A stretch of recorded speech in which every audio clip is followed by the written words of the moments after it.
Kilalanin natin ang ating guest performer na si Olivia. Good morning, Rise and Shine Pilipinas. Ang ganda ng boses. Salamat Gandang po. babae, ang gandang boses. Salamat po.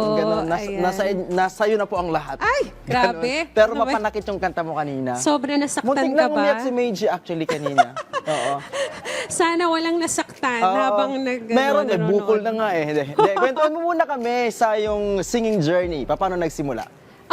Si Tito Benny yung unang nag-start, naka-discover sa akin. Tapos, sumali ako sa Russia, sa Kazakhstan. Wow. Tapos, nanalo ko doon ng Best Performance Award sa Astana Song Festival. So, doon na nag-start. Tapos, itong mga songs na to, kinompose to ni Tito Benny. Yung kinanta ko kanina, so si Tito Benny, yung Benny Saturno, nag-compose sa mga kanta ni Martin Rivera, Jessa Saragosa, Jaya.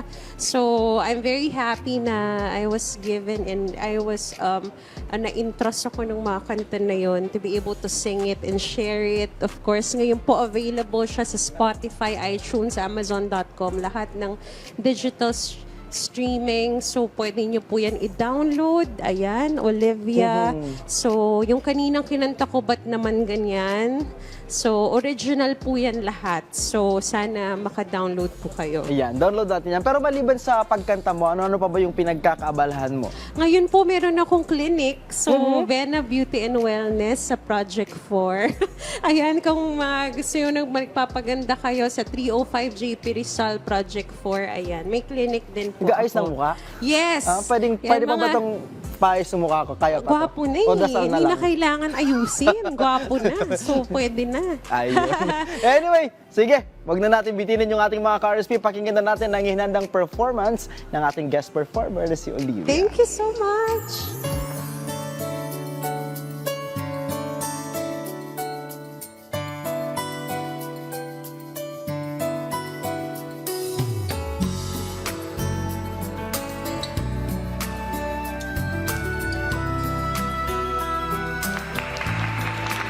Sabi mo'y di ako iiwan kailanman at wala nang iba sa puso ang mahal. Sabi mo'y di magbabago.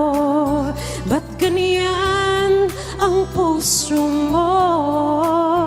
Ang akala ko pa ay hanggang kailanman at palaging tapat ang iyong pagmamahal. Ba't ngayon ika'y wala na? Paano ang pag-iisa? Bakit ba hindi ko napansin na unti-unting nawawala na ang pag-ibig mo? Bakit ba di ko man lang nalaman kung alam ko lang na ganyan ka? Sana'y di na lang umibig pa at nagmahal sa'yo. Iiwanan mong bigo ang puso ko.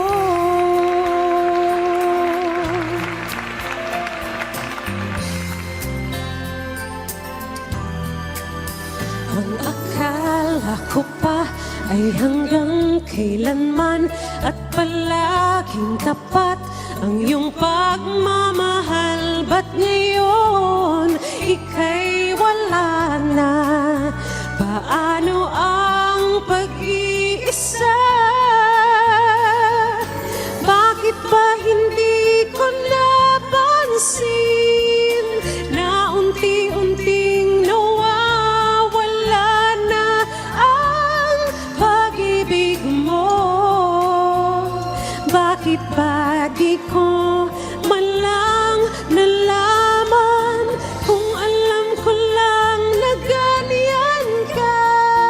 Sana'y di na lang umibig pa at nagmahal sa'yo.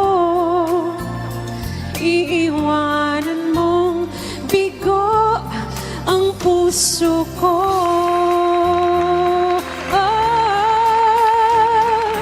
Bakit ba Hindi